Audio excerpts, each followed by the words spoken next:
राजा को एक अजीब बीमारी हुई। दिन में वो राजा बनकर रहता और रात के अंधेरे में भिखारियों जैसा व्यवहार करने लगता। और ये सब हुआ था बचपन की एक विचित्र घटना के कारण। दिन का राजा, रात का भिखारी। कहानी शुरू होती है 20 साल पहले। एक गुस्सैल ताकतवर राजा था। उसके क्रोध से पूरा राज्य कांपता था। 5 साल का राजकुमार शरारती था, किसी की बात न मानता, शैतानी की हदें पार कर देता। थक हार कर राजा ने हुक्म दिया, जब यह गहरी नींद में हो इसे दूसरे राज्य के जंगल में छोड़ आना। मंत्रियों ने समझाया, पर राजा आदेश पर अटल रहा। उसी रात सैनिक नन्हे राजकुमार को घने जंगल में छोड़ आए। एक पल में महल का विलास छिन गया। भूखा प्यासा बच्चा भीख मांगने लगा। कुछ मिलता तो खा लेता, वरना खाली पेट सो जाता। कुछ दिन बाद राजा का गुस्सा ठंडा पड़ा। उसने खोज दल भेजे, पर तब तक बच्चा दूर गांवों तक भटक चुका था। समय की ठोकरों और लोगों की दुत्कार ने उसकी पहचान मिटा दी। राजकुमार पूरी तरह भिखारी बन गया। समय अपनी रफ्तार से चलता रहा।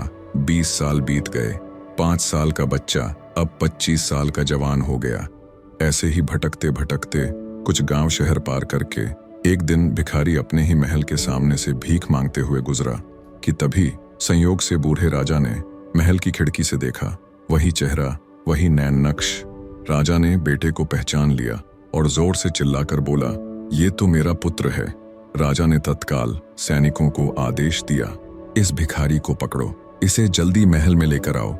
राजा का आदेश सुन प्रधानमंत्री ने अचंभित होकर राजा से कहा, महाराज, आपको भिखारी से क्या काम?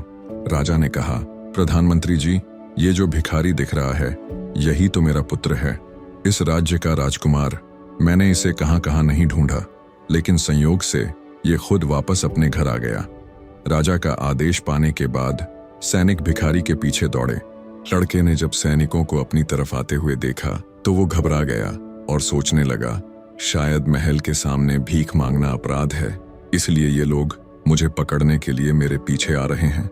लड़का उनसे बचने के लिए भागते भागते बाजार की भीड़ में खो गया और सैनिकों की आंखों से ओझल हो गया।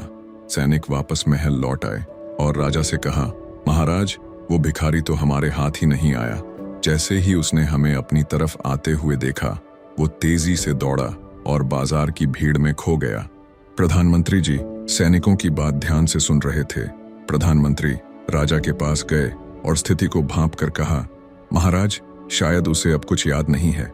महाराज, आप धीरज रखिए, हम राजकुमार को ढूंढ लेंगे, लेकिन जब हम उसे महल लाएं तब आप एकदम से मत बताइए कि वो आपका पुत्र है, इस राज्य का राजकुमार है। महाराज, क्योंकि ये बात बहुत गंभीर है, क्या पता उसका दिमाग इतनी बड़ी खबर झेल पाए। कहीं वो पागल ना हो जाए या डर जाए और सोचने लगे, पता नहीं ये लोग कौन सी चाल चल रहे हैं। भिखारी राजकुमार है, ये बात सिर्फ हम दोनों के बीच ही रहेगी। फिर प्रधानमंत्री ने सैनिकों से कहा, उस भिखारी लड़के को ढूंढो और उससे कहो कि इस राज्य में भीख नहीं मांग सकते, हर किसी को कोई न कोई काम करना पड़ता है। उससे कहो कि तुम्हें महल में साफ सफाई का काम करना होगा। सैनिक को भिखारी बाजार में मिला। कुछ दिनों बाद एक सैनिक को वही भिखारी बाजार में फिर से भीख मांगता दिखा।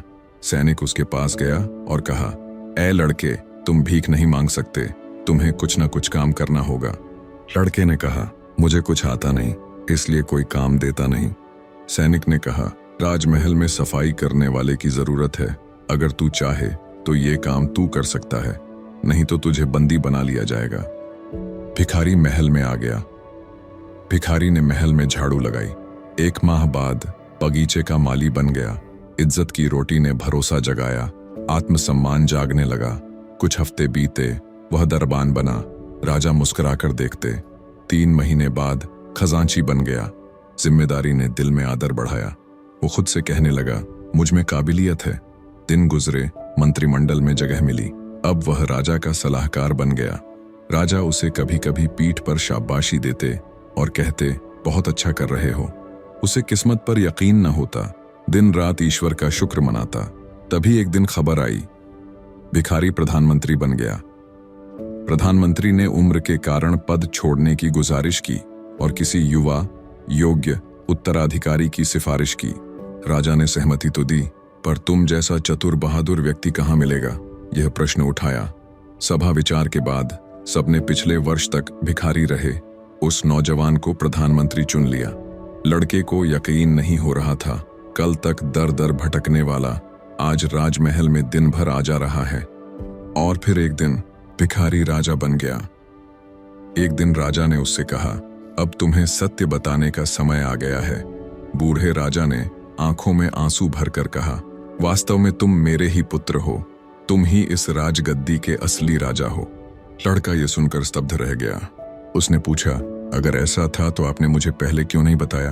राजा ने कहा, अगर हम तुमसे 4 साल पहले एकदम से ये बात कहते तो तुम्हें ये बात हजम न होती, तुम कुछ भी प्रतिक्रिया कर सकते थे, इसलिए ये 4 साल का समय खर्च हुआ।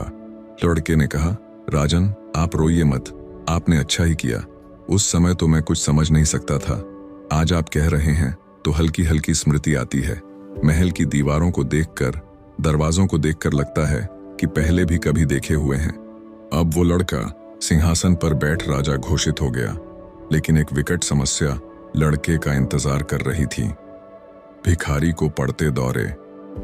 राजा दिन में सामान्य रहता, लेकिन रात में एक सूती कपड़े में कुछ खाना बांधकर तकिए के नीचे छिपा लेता और सारे कपड़े और कीमती सामान चादर में लपेटकर सीने से लगाकर सोता।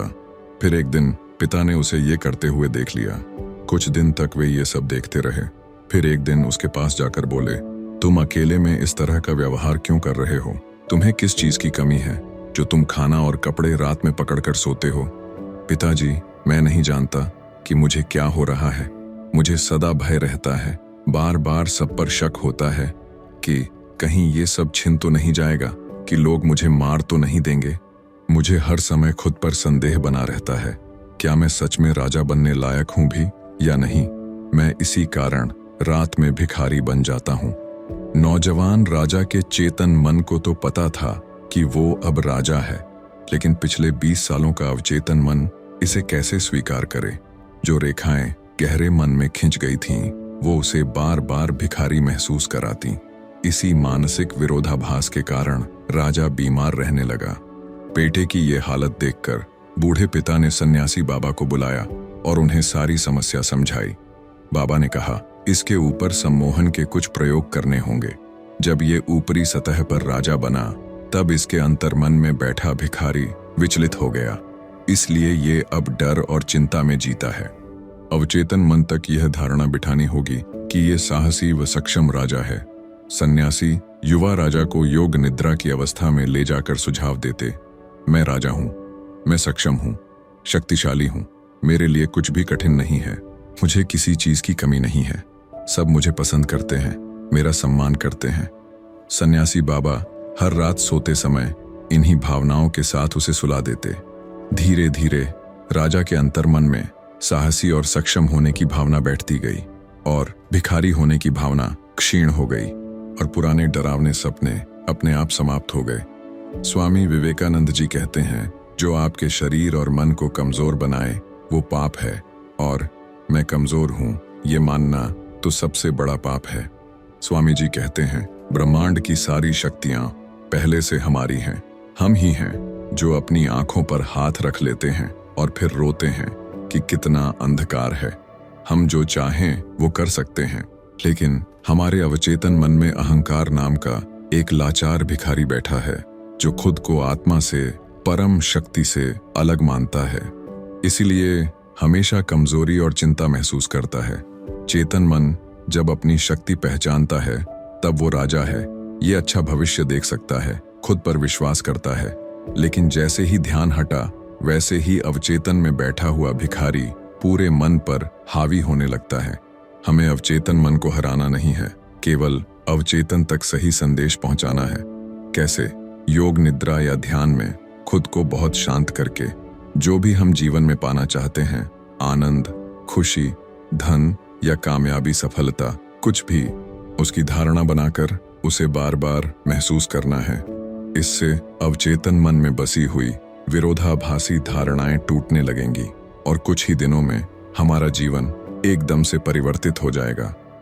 दोस्तों, अगर इस कहानी ने आपकी किसी भी उलझन को सुलझाया है तो हमें कमेंट्स में जरूर बताओ और वीडियो को लाइक करके एक ऐसे दोस्त को शेयर करो जिसके जीवन में ये वीडियो काम आए। साथ में पीसफुल कर्मा चैनल को सब्सक्राइब जरूर कीजिए। धन्यवाद।